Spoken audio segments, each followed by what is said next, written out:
Performing a commercial useful function review.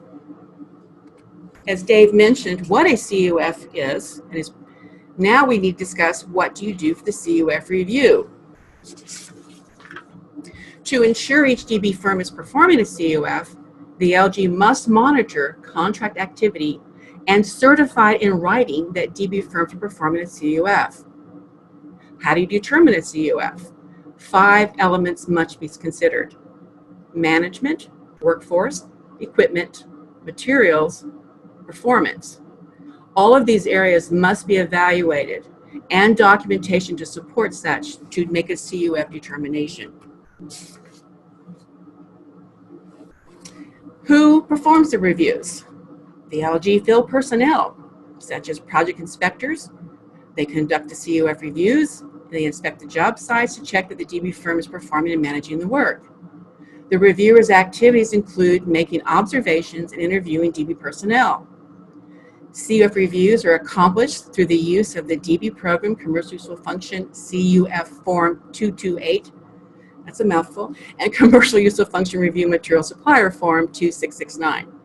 These forms are what are required. The observations can be documented, but they must be incorporated into the form once the review is considered complete.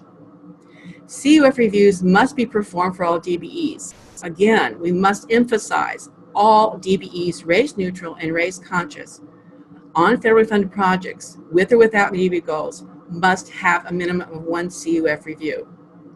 DB material suppliers are required to complete Form 2669 and furnish copies of certain items such as purchase orders, invoices, canceled checks, and inventory list. The reason there's a deviation on this is that Form 228 is for all those non-material suppliers. Those reviews tend to be project site and the documentation is ready and available. However, the material supplier is not on site, so the Form 2669 has been created so that desk audit can be performed with the DBE supplying those information one-to-one.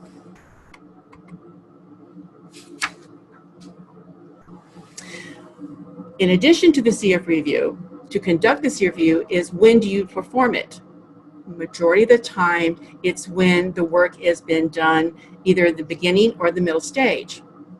The review project-related documents such as executed subcontracts, certified payrolls, invoices, purchase orders, canceled checks for material payments, material tickets and delivery slips, and for haulers, trucking logs, delivery tickets, and equipment title of ownership and or lease agreements. Non-compliance with CUF requirements.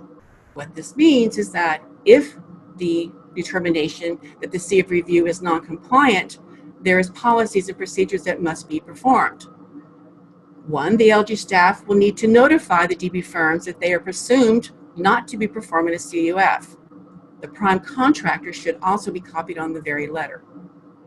The DB firm will be given an opportunity to present evidence and rebut the presumption it is not performing a CUF. This is critical and crucial that the DB provided the due process. If the DB firm declines, then the review will go forth. The LG staff will review the rebuttal response and make a determination, and then notify the DB and prime contractor in writing of such determination. What are the outcomes of a non-compliance determination? 1, if no violation of federal regulation is found, then the CUF review goes forth. If violations of federal regulation are found, the following can occur.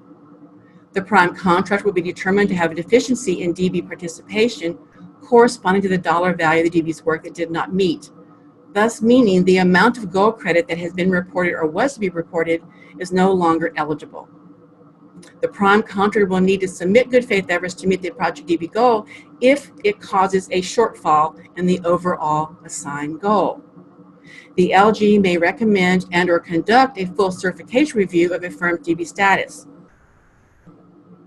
One critical note is that on all non-CUF determinations and subsequent actions are not subject to administrative appeal to the DOT.